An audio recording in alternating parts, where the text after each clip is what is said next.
man. He's not played yet this season. Wow. Everybody forgets about TAiLS, man. This is like, what? The last time TAiLS played in the semifinals, he had red hair. Today, not the case. But they play in GSTL semifinals and lost. His team lost. Did not go to the finals in Las Vegas, but that was a long time ago, man. That was like 2 years ago. Now, TAiLS is probably most famous for fans who watch the Korean scene as being an innovator in a lot of different matchups for Protoss, helping Naniwa and Sase most notably learn some builds and basically teaching them different strategies, being very helpful as a practice partner. Even though he wasn't staying at StarTail at the time or anything, he's just been very useful to help train pro gamers. Individually, TAiLS has not done anything too crazy.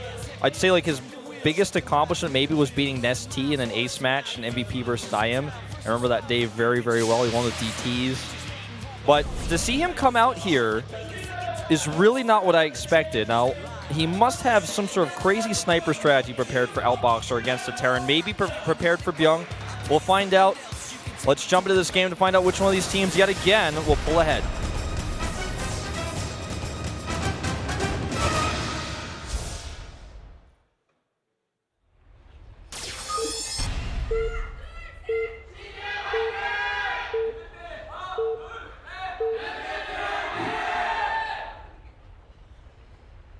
LTA는 SK텔레콤.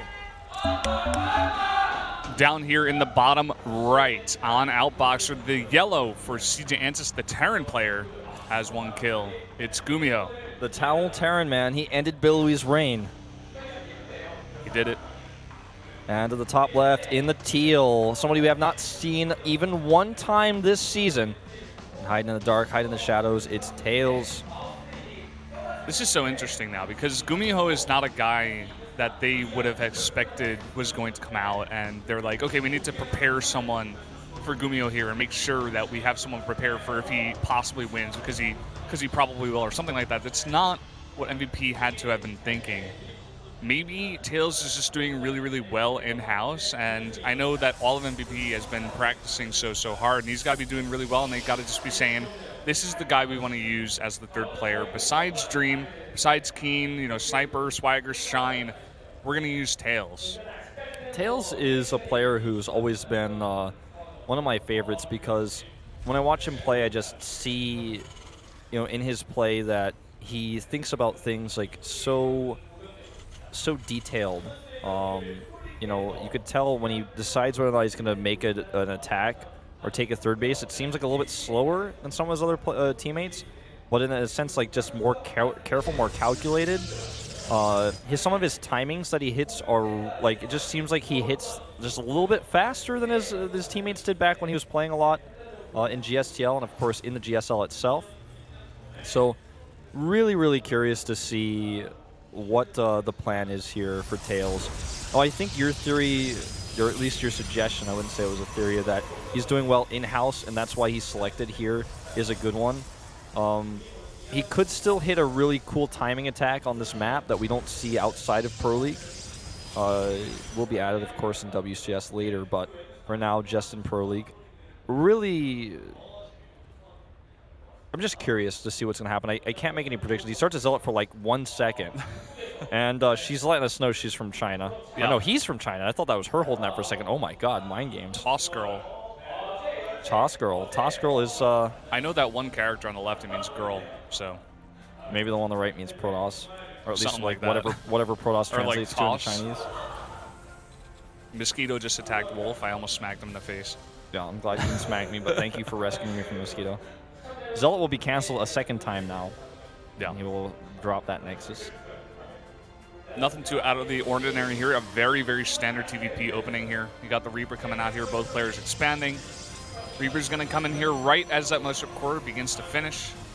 And now he's going to try to poke at these probes. But with the Mothership Core out, is going to be very hard. He's going to want to see where these pylons are. Going to know where to scan. Make sure that all three are here. So no funny business is going on. Sees all three now. Should be pretty happy with this. Yeah. Now, if TAiLS just plays a straight-up game here, feels comfortable in holding a third, that would be pretty interesting to me. GuMiho is actually going to take a risky third command center, make a second Reaper. He really wants to know what TAiLS is doing. He's taking the flash approach here, you know, make a second Reaper off of that reactor. Oh, nice pop out of that Stalker right in the groove. That was like, those buildings were purposely placed there.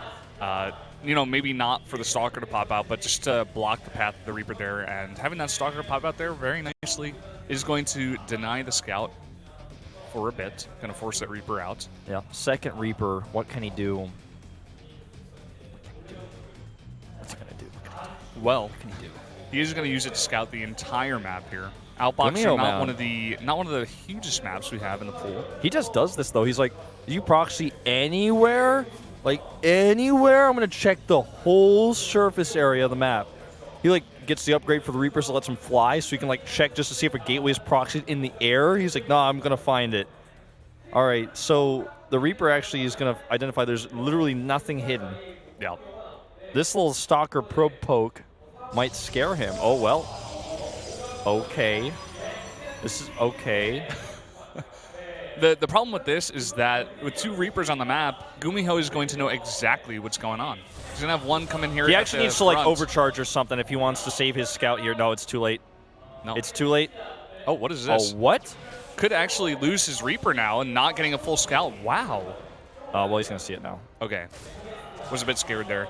So he is now going to see the entire base of TAiLS. He knows exactly what's coming. And GuMiho, man, he takes like a deep breath after he sees it's like, okay. Step 1 is I know Blink Stalkers are coming. Step 2 is acceptance that Blink Stalkers are coming. And then step 3 is to get the bunkers ready and then hope that you can identify if he commits or not. Because knowing about the Blink Stalkers is actually more stressful than like microing against them. It's like, oh no, they're coming. But what if they don't come? What if he just adds a third Nexus? What if he cancels some of those gateways? If he gets a third Nexus and double forge, he plays like Billy, he just like sits back. It's totally fine. I think he's going to commit, though, because he's not making any more probes. He has no probe to take another Nexus. Even a scan goes down. Okay, shows the gas. Can the 4 gas throw GuMiho off like it threw Flash off? At least that's like my only theory as to what happened yesterday. Had to have been the only reason. But looking at the base of GuMiho, he looks very prepared for this just yet. It is still going to be a very hard to push to hold off, but he's got 4 bunkers right now with 2 more building, 3 more building now. He's taking this so seriously. And this map is not really good for Blink Stalkers either because, as you guys can see here, this is the only Blink location to go up to. There's not a lot of surface area, so the bunkers cover that. And then also it's very close to the natural, so if you blink up here, the natural reinforcements come up pretty quickly. Now, he does force a cancel here. That bunker just out of range, very nicely placed. Now the 4 gases at home, just like what we saw yesterday out of Billowy, are going to allow him to basically make constant Stalkers, not make any Zealots. And he's going to need to micro basically better than perfect, I think, to break this. I don't think he can break it. I mean, that's how many bunkers is that? That's 7 bunkers. Yeah. Whoa, he doesn't even get that Widowmine. Stays alive with 10 health. 7 bunkers on the map. TAiLS, man. All right, this is like only Hongan would commit to something like this. Now, here we go. Stalkers blinking. Complete commitment here. Targeting down 2 bunkers. Time warp where the ramp is. The second time warp goes down as well, so now can blink his way down out of here against a pure Marine composition. And David Kim, are you watching? Let's find out if this is actually just going to work. It looks like it is, man. Yeah, it's just going to work. He made too many Stalkers, killed the 2 bunkers on the top of the ramp, and there's just too many Stalkers. He waited just for this amount of Stalkers, and there's nothing for it. GG. So I made a David Kim joke, but the build was very crisp. The timing was perfect, by the way, for his gates to finish with the gases to have constant Stalker production. He was hitting like 6 Stalkers a wave. That cost exactly the resources that he had. And GuMiho made 5 bunkers, and he added 2 more. Let's do some math here. That's 700 minerals. Plus, he made a starport to start Cloak Banshees because he thought if I hold this, I just auto-win because he's not going to have detection. That meant more resources spent, not in a defense. He had pure Marine, basically, versus Blink Stalkers. Yeah, and then once the Stalkers broke the defense, once they jumped up, the Widowmines didn't do too much damage. He focused down both bunkers so easily. There just wasn't enough army up there on the top of the ramp to defend it.